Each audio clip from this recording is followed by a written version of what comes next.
Theo Pourchaire, you have asked me a very good question here. He took 3 years to win the Formula 2 championship. It's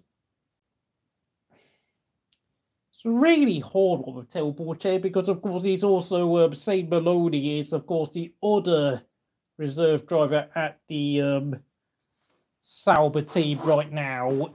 It's going to come down to a battle between the pair of them. I think in terms of raw talent and speed, Theo Pourchaire edges it out for me. And I think with Carlos Sainz not likely to join Sauber next year, I think I'm going to rate Theo Pourchaire's chances of getting a Sauber seat at like 50%. I know that kind of sounds like me sitting on the fence, but I think you also have to realise that if Sauber were to remove Zhou from their team, they will be losing potentially up to about £30 million worth of sponsorship money from China, which probably works out to be like, what, 40 million euros or $40 million US dollars from their prize total. And a lot of votes are Hamilton in the Driver of the Day poll, surprisingly, along with Max. Theo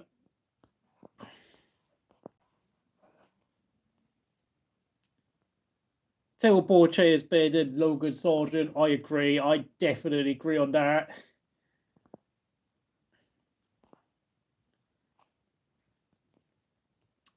Well, my thoughts on Felipe Drugovich, yeah, he's now been at the Aston Martin test drivers bench for 3 years, well, not 3 years, 2 years, because of course, just like Theo Pourchaire, he won his Formula 2 championship in his 3rd season in that series. So, as for Theo Pourchaire, I am going to rate his chances of getting an Aston Martin seat or any seat in Formula 1 at about approximately 10%.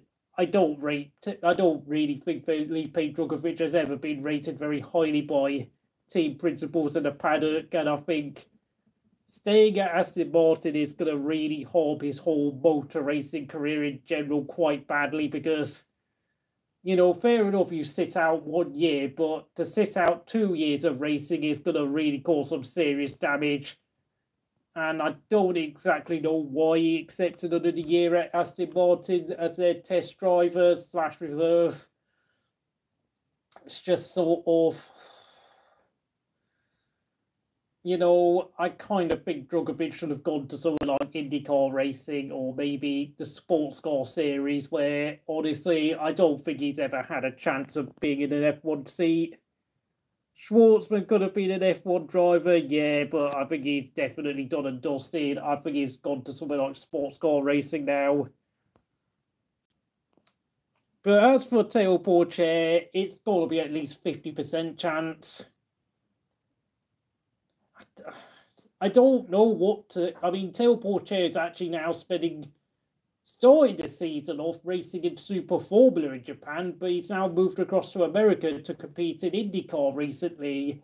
Although, weirdly enough, he did not compete at the Indy 500, which I think, due to his lack of experience with oval tracks, I think that's the reason why he sat out the big 500 race. He's done okay in his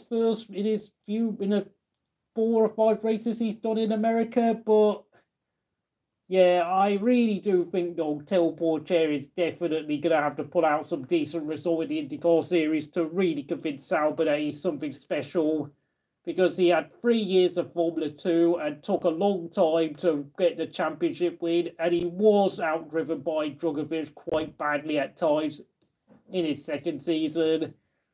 Now, what also needs to be said is that Pourchaire can be very inconsistent. He can be pretty bad at ruining tyres.